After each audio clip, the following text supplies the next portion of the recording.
Sotek. Hello and welcome to another starting guide to a Total War Warhammer 2 faction. I'm Dame Offensive. If you haven't done so already, please consider subscribing. Anyway, today we're going to have a 30-turn guide to Tehenhauin, who leads the Cult of Sotek. We're going to play on very hard with battle realism on. Let's go! We'll start by getting the Jungle Swarm sacrifice, and then we'll attack the Skaven. If you're confident fighting this manually, you can, but Skaven can be a pain, and I'm a bit lazy, so I'm going to auto-resolve. We'll take the sacrificial offerings. We can recruit some skinky javelin boys. We'll demolish the Saurus building and get some growth going, and then we can get the replenishment sacrifice to make up some of what was lost. And then we'll recruit a lord in our capital to go colonize the ruins to our left. Pompous is always a decent choice. Turn 2. We'll march Cloaca over to Chaqua to colonize next turn. We can get some iron going for future trade routes, and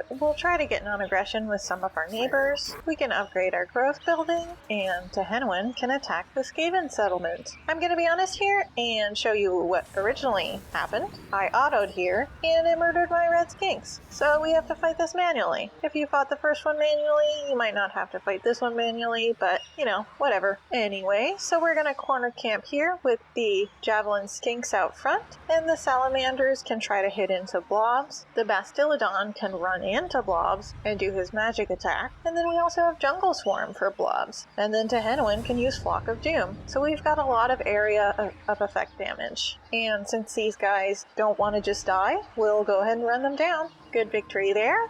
We'll loot and occupy. We can get another sacrifice. I like the replenishment, but Jungle Swarm is pretty strong too, so dealer's choice. In Sotek, we'll get growth going, and we'll recruit some more skinks. We can start research. We only have one option. I don't much care for Tehenhauin's early levels, but we'll get recruitment reduction, I guess, and work our way up to Lightning Strike. Turn 3, we'll colonize Chaqua and get that built up. We can disband Cloaca. Thank you, buddy. Our enemies still have 2 settlements to our west, so we'll go to the edge of our land and recruit 3 more skinks. Turn 4, we can march through Tlaxlan to try to get towards the enemy lands faster. Turn 5, we can get growth in Chaqua. Turn 7, I forgot to move to Tehenhauin, but it doesn't really matter because it looks like Nakai is actually dealing with our Skaven enemies. And since we're going to have a rebellion soon, we're going to march home and deal with that. Turn 8, I like attack rather than defend here. We're going to save up to upgrade our capital. Turn 9, the rebellion has come, but we still can't quite get there, so we'll march closer. Turn 10, we'll attack the Skaven rebellion. We have to fight this manually, but we have more units than before, so we should be okay with generally the same plan. Good victory there. We'll take the offerings. Now we can level up our capital. We can encamp and recruit 3 more skink boys. Turn 11. Nakai finished off the Skaven, so we have no enemies, which means we'll farm this rebellion a little bit. You can attack manually to get 2 battles and more levels out of it if you want, and that will allow you to farm them, but I'm just going to auto this and move on. We'll head into the city to replenish and recruit some more. We'll get another offering, again, dealer's choice, for swarm or replenishment, and that unlocked the next tier of sacrifices, so we'll go for the random follower. Ideally, this is nice to farm the unit maintenance reduction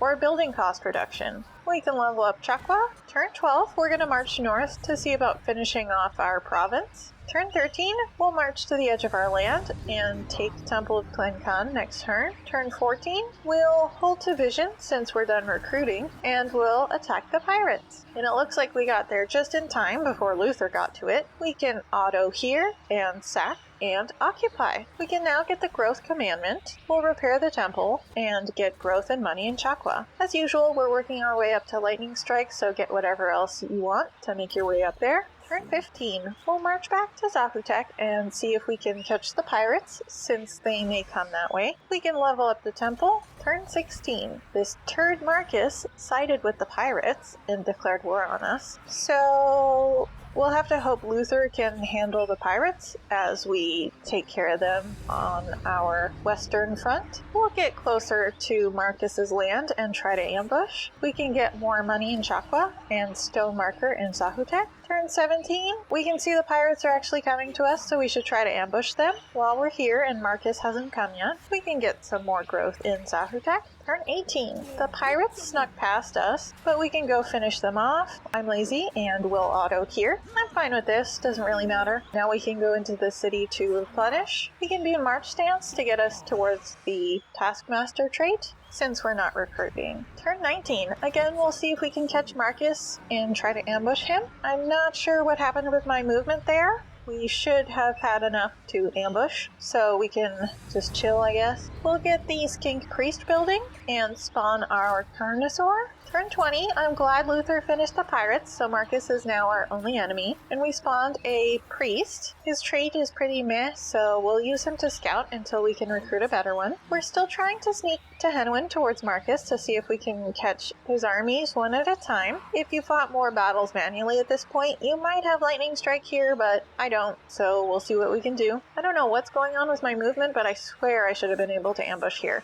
So we'll just back up to a point where we should be able to safely retreat. And it looks like we do need to retreat. That looks rough. So we'll back up here. Turn 21. We can't win this fight, so we'll keep retreating a bit. We can bring back Cloaca to help when they do come. We'll get more money in the temple. We need to retreat again. Turn 22. We'll have our armies next to our city, kind of as a barrier. Tehenhauin will be an ambush. We successfully ambushed an army, and I'm going to auto this so that we make sure they're no longer around. And now we've got 2 armies attacking our city. So we can't retreat, but at least it's just 2 armies rather than the 3 it would have been. And we can't auto or we'll lose our armies as well as the city. So here goes. We'll kind of try to corner camp, but we don't really have enough time to place everybody, so we'll try to have a line of skinks that can fire into the enemies. We can send the Cold One Riders in to slow them down. They're part of the garrison, so they don't really matter. We'll have our single entities ahead of the skink line, so the skinks have something to fire into, and Tehenhauin will Flock of Doom where he can. We'll use the Bastillodon attack as efficiently as possible and send Cloaca in to attack blobs as well. We'll try to reduce friendly fire from the salamanders and just go into large enemy blobs, but they can be a bit hard to manage. Our melee units are tying up some heroes, which is great, so our missiles can deal with the infantry. The second enemy army is making its way over, but we've done a good job on the first one, so I think we're in pretty good shape. We can move our single entities back a bit to bring the units closer to our missiles, and then same plan here, utilize attacks on blobs efficiently. We can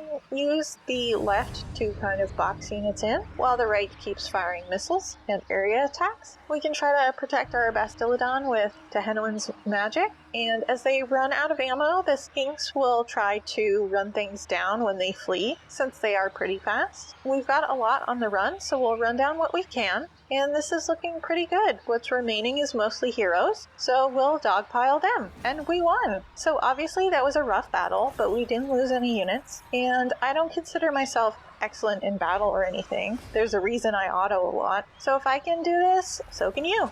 Balance of power can be kind of tricky and over or undervalue things, so don't be deceived by the balance of power. But also, if movement had worked originally, maybe we wouldn't have ended up in this situation at all. Turn 23. We got a mission to move someone to Chaqua, which is pretty easy. We'll just recruit a lord there and disband him. Marcus was in march stance, so he's gone, leaving only 1 army for us to attack. But we have lightning strike now, so things are going to be a lot easier moving forward. We'll have both of our armies attack the Hunts Marshal one. We'll auto here partially to make sure that they can't escape. We can disband Cloaca. Thank you, buddy. You're a true hero. We'll move to Tehenhauin in March to replenish in the city. We'll save up growth to level Huapec to tier 4 later. We can use the Rite of Awakening to save a Slan for later. We'll of course get a life one for a future Stegodon army. Turn 24. We'll head to the edge of our land again, making our way to the Temple of Kara, and a disciplined skink priest showed up, so we'll replace the one we have. Turn 25. I think we'll do nothing since we're okay on money, and we want our buildings down in a reasonable amount of time. This time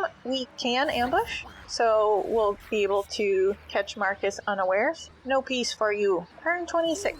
We'll attack the army outside the city and lightning strike. Then we'll attack the city. This battle's a lot easier since we're the attackers and now we can waste the ammo. Pretty easy there. We'll sack the city, which got us a blessed Stegadon, and we can finish the other army. We're getting unlucky with the sacrifice followers, which is a bummer, but we'll still work up to upkeep reduction on Tehenhauin anyway. Turn 27, we're ready to upgrade Schlanwapek, and we'll demolish the iron to make room for the Stegadon building.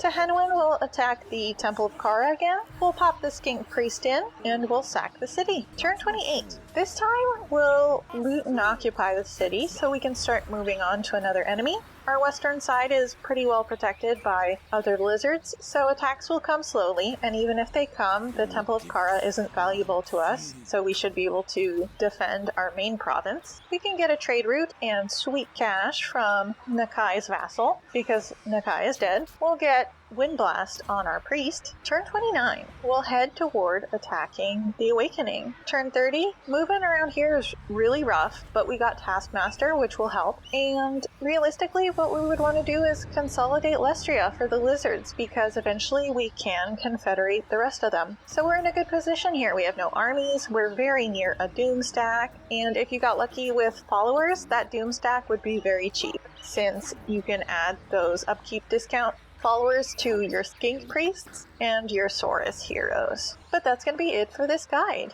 If you like this and you want to see more, or if you have any requests, go ahead and comment below and subscribe. You know how YouTube works. Goodbye!